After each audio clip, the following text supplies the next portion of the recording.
guys, how are you today? So we're here today to talk about funding, which is something that is quite baffling to a lot of people if you've never done it before. I'm a multi-exited founder. I've founded two companies, one with VC money and one without. And it's, it's such an amazing experience, but you're actually just learning a few kind of techniques and learning a bit about the industry will actually really help you understand where you can go and look for cash and look for funding. So first off, we're going to start off with James, who is going to give us a bit of an overview in terms of investment in the Southwest today. Cool, yeah, thanks very much. So I'm James from the Great Southwest. So we are a partnership of businesses, academia and local government in the region, and we advocate to institutional investors, government, international partners about opportunities here. We've done a lot of work understanding the landscape of our business community and our tech founders in the region. Obviously there's lots of stuff happening across the Southwest, but particular areas of focus is clean tech, defence, advanced manufacturing and creative tech. So we do that.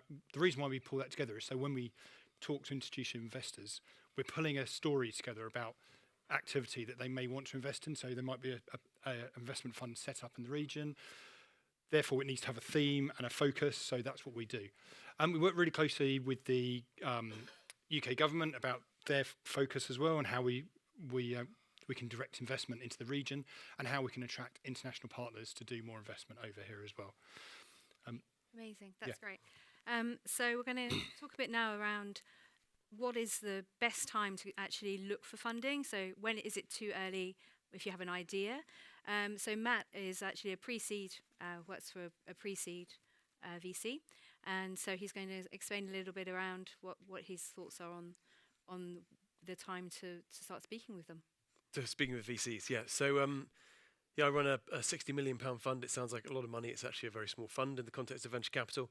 We do pre-seed investing. What does that mean? That means, generally, it means you're pre any meaningful traction.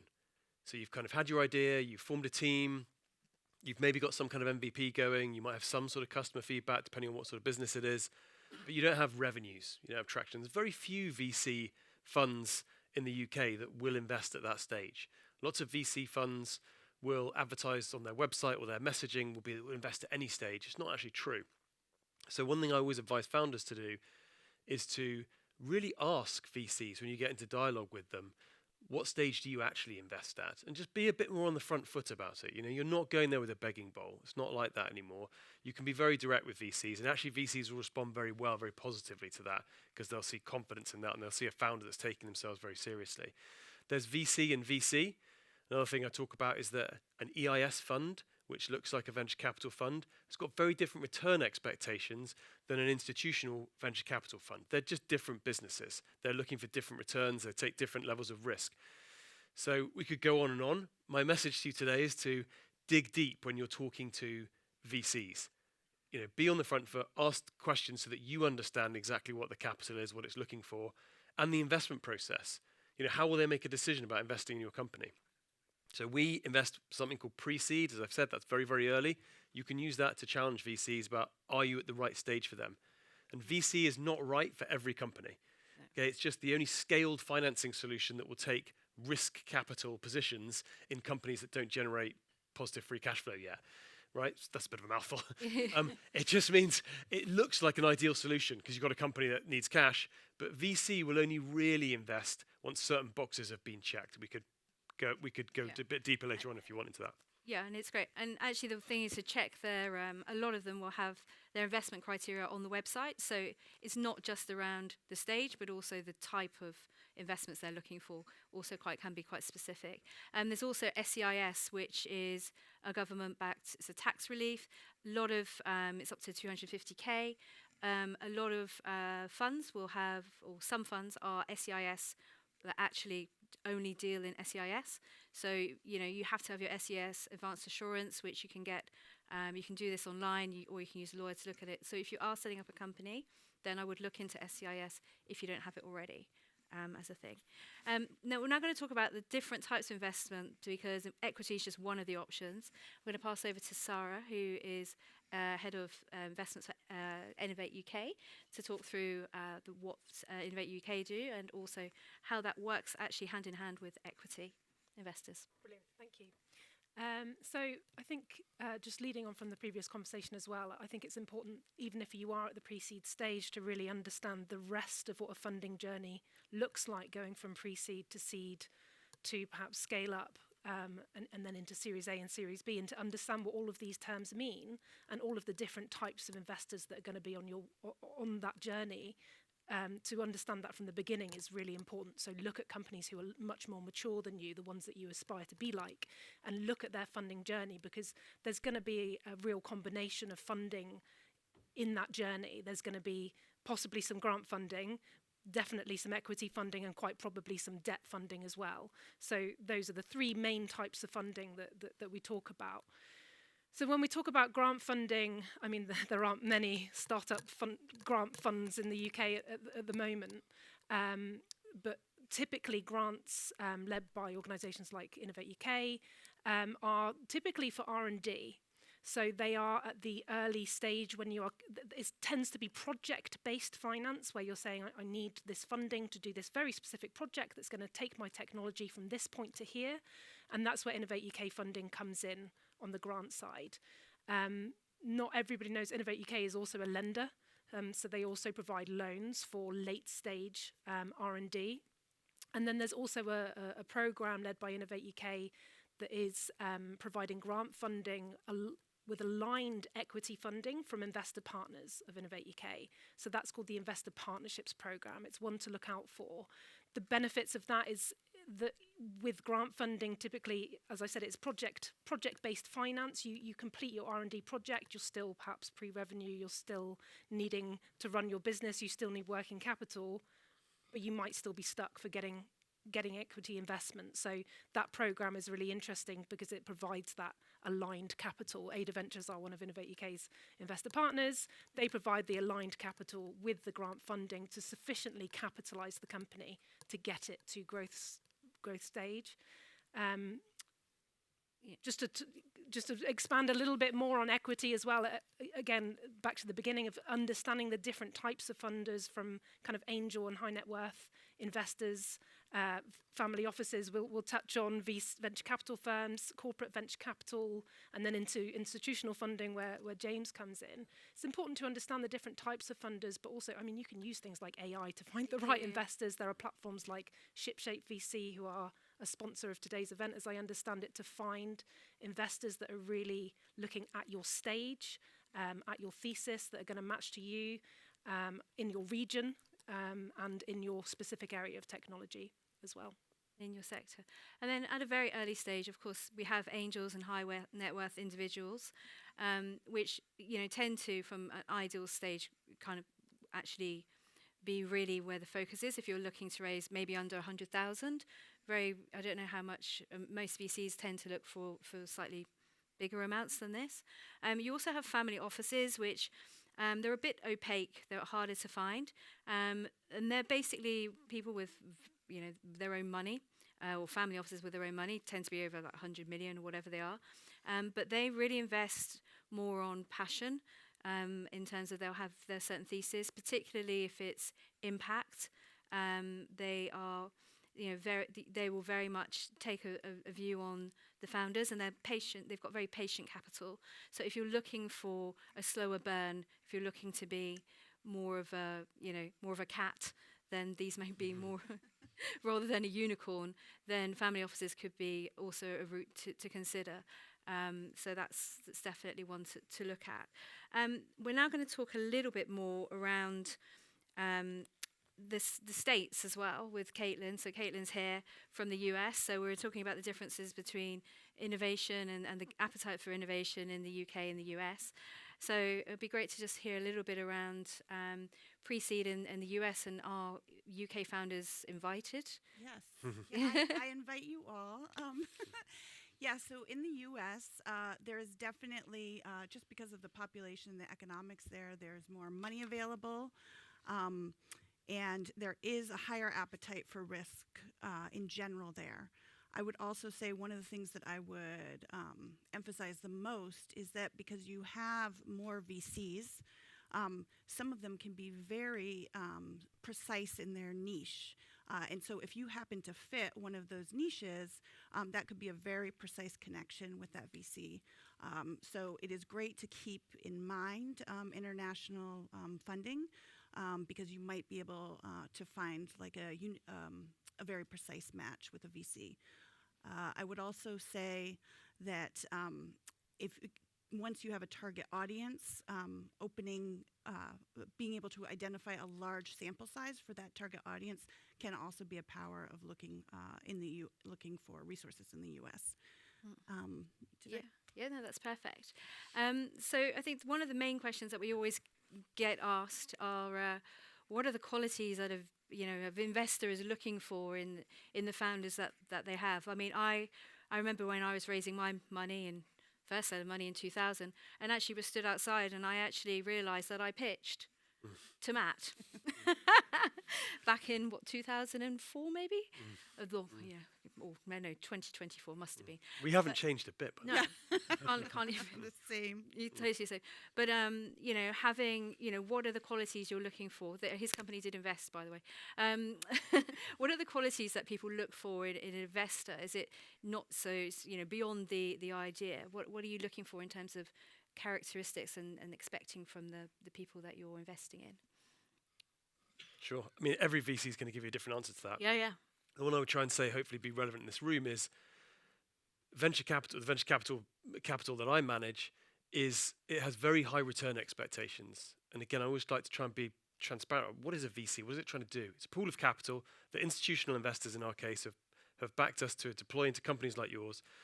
We'll deploy that fund, which takes us a year or two to raise, into about 40 companies. And of those 40 companies, because we're investing pre-seed at this really early stage, most of those companies are going to fail, economically anyway. And so the ones that succeed, maybe if we're really good / lucky, 3 companies might go on to be very successful investments for us out of a portfolio of 40. They've got to pay for the whole return expectation of the whole fund to our investors. Our investors are investing 60 million, expecting to get 5x that in 10 years' time, approximately. So if you do quickly reverse engineer the maths, those 2 or 3 companies have got to become worth at least $1 billion. So what am I looking for above everything else in founders? I'm looking for founders that I believe could build that sort of value. And that's not right or wrong. It's really important. That's not every company. You don't need to do that just because it's shiny and you can read about these big rounds in TechCrunch or whatever. So what I would say is be really authentic and honest with yourself, with your co-founder, whoever it might be. What company are you really trying to build? Because when you pitch me, you're going to have to authentically convince me that you're in it for building a very large organization. And that's really, it's just hard to do. It doesn't mean it's right or wrong. So quick answer is I'm looking for massive scalability from the idea and the team. And the fact that you think they can deliver on that too. And in terms of Innovate grants, are there specific characteristics you look for in the people of the grants, or is it purely down to the project and things that they bring it, or is it their experience? How does that work? Sure. So the Innovate UK is a government agency, so it's government funding. So anybody can apply for the funding. And it's a kind of it's an application process, so it's not necessarily a human interactive process. There may be interviews later down the line, but as you can imagine, there are thousands of companies might apply for the same competition. It's competition led, but the competitions typically, I think many people will have heard of the Smart Grant, most famously from Innovate UK. That was actually paused last year. That was the only broad competition, any innovation, any sector, because the government is trying to fund the innovations that are really going to solve the future economy, that are, we'll talk about the industrial strategy sectors, the high growth potential technologies, and that emerging tech. So typically it's going to go into companies that are in those sectors, but also those that are creating innovations, new technologies, new novel applications that are going to solve environmental, social challenges, or whether it's regional disparities, inclusivity challenges. It's not sort of any innovation or just somebody doing something cool. You're really creating a new technology that is going to have a transformational impact on an industry and the future economy for the UK. So if you're any scientists or whiz kids out there who need a grant and looking to innovate in this area, then Innovate UK is definitely a website that you should be looking at right now. I want to kind of touch a little bit around, we always talk about what things you're looking for. I think for me, the thing is, what things do you think founders, when they're pitching to you, could actually improve on? So what are the, so for me, my biggest bugbear, and it happens today, and it's just down to practice, you ask a question and you don't actually get an answer. You kind of go, what are your revenue predictions for next year? And you go, well, actually, we've got a pilot running in, but that's not the answer. I want to know what, answer the question. That's my tip for anybody. If they ask a question, you can't think of the answer, then for me, it's very much around, let me get back to you. That's a really good question. I need some time to think about it. That's perfectly fine to say. So any other top tips from the panel here that you could say for founders that, that you wouldn't, you think that they should know? I would say that I find it really compelling when people can answer and have anticipated all the questions on their topic. They really are an expert in their area. And I think even leveraging AI to understand all the angles at which someone you're pitching to might be looking at questions to ask you. I think having a really thorough ability to answer questions from every angle about your pitch is key for me, or it's very impressive. I think turning the tables a bit. I've sort of mentioned it before. This is a human relationship. We talked a lot about that today in different sessions. It's not a founder going with this metaphorical begging bowl to try to get money out of somebody or convince or oversell something. That's not what it is. That's not going to work. It's about having a dialogue. So the sooner you can establish that equality in the conversation, and there'll be ways that are authentic to you all as differently as founders. What I like is when founders kind of start asking me some of those questions, and I think this is different. That's made an effect on me, and they're taking it really seriously. It's really important to ask what value is your investor going to bring, because they bring a lot more than the capital, and that depends on the type of investor, but the expertise, the support, and so on. It's a lot more than just the capital and the connections. And I think it's it's a marriage. When you're getting in, you're literally you're selling a piece of your company to this person. You're going to have to speak to them on a very regular basis through the good or the bad. If you're doing really well, then it's always tends to be nice lunches. But if you're having it's true though. But if it's you're going through a bad spot, then you really have to sit down and have some difficult conversations. And you want them to be able to support you. Like any marriage, you need to be able to have those conversations and be able to communicate. So having that. That chemistry, I think, is really important. Same is true with angel investors as well, right? And it's almost even more intense because you're pitching an angel there and it's their individual money. But again, you don't need to think, I need this from them. And then you're in that sales mindset. You need to be on it, as everyone's saying here. You need to have the answers ready. But you're trying to create a human relationship, and it's a sell like any other at the end of the day. So I think it can apply across all different types of funding that you might be going after. Just take it seriously and don't be scared of it. My partner at Ada, when we were raising the first fund and we hadn't done anything like that before, I found her pitching random people. And I was like, what are you doing? They're telling them and she was just getting into the flow of it. So just, pitch your mum or your sister or in the mirror, whatever. Just practice. Yeah. I always say pitch to your grandma. All your kids, or your granddad. Yeah. My friend in Australia has a company where they take business pitches in to a group of kids at about 7, and see if they can understand it. And it's just brutal, the feedback.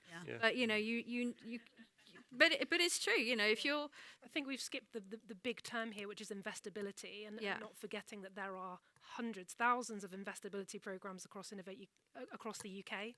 I think from Innovate, there's a lot more than just funding. There's the whole business growth support. Yeah. But there are university accelerators. There are various programs out there that can help you become investment ready. Yeah, for investability is a whole area. Get your investability in order. And actually, in our last 30 seconds, just to say as well, there are also companies They're called CVCs, corporate venture capital. If you're in a specific area and you are looking to create a product for a specific market, there will be sometimes, so like L'Oreal, for example, has their own fund, as does Red Bull right now. They've just launched their new fund this year. Yo Valley in Somerset. Yo Valley, there we go. So, there are, just think about who you are and where you want to be, and then look at your funding options from there. Okay, is that any more? That's our time. You're 3 seconds over. Come and talk to us after. Yeah, come and Thank talk you to us. so much. Yes, thank you. Thank you.